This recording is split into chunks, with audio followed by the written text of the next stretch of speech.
Mga kapuso, problema ng ilang magsasaka ang pag-atake ng mga harabas o army worm sa ilang palayan sa Mangaldan, Pangasinan. At ayon sa Municipal Agriculture Office, dulot umano ng pabago-bagong panahon ang pagtama ng harabas. Yan ang balitang tinutukan live ni Jasmine Gabriel Galban. Jasmine? Chris, nasa 80% hanggang 90% na ng mga sakahan dito sa Mangaldan, Pangasinan ang natamnan na ng palay. Kasabay niyan, tuloy-tuloy ginagawang monitoring ng mga magsasaka lalo pat dahil sa pabago-bagong panahon ay tinatamaan ng harabas ang ilang palayan. Araw-araw kung i-monitor ni Mang Boni ang kanyang tanim na palay sa Barangay Lanas, Mangaldan, Pangasinan. Dahil kasi sa pabago-bagong panahon, nagsimula ng umatake ang harabas o army worm sa ilang palayan. Natutuyo ang dahon ng palay at kung hindi maagapan ay mapuputol na ang mga dahon na magiging dahilan ng pagbaba ng produksyon ng palay.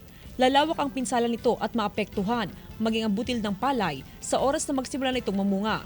Pag nilakapan talang lalong malaking gastos. Masisir yung mga palay namin dito. Nagsimula na mag-spray ng pestisida ang ilang magsasaka para mawala o mamatay na ang mga uod.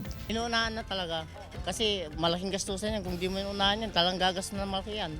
Ayon sa Mangaldan Municipal Agriculture Office, wala pang dumudulog na magsasaka sa kanilang tanggapan para i-report ang pag-atake ng harabas sa kanilang pananim. Pero hindi raw ibig sabihin na walang kaso ng harabas sa mga taniman. Kontrolado raw ng mga magsasaka ang pagtama ng peste sa mga palayan.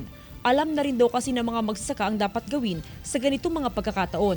Sa water management, kung sakaling na papatubigan siya, siyempre wala silang pamamahayan sa baba kasi natutubigan yung palayan. Kung dire-diretso ang pag-uulan, ay kusa rin daw mamamatay ang mga harabas. Malawakan ang gagawing monitoring ng Agriculture Office para mapalalahanan ang mga magsasaka sa mga dapat gawin sa kanilang palayan.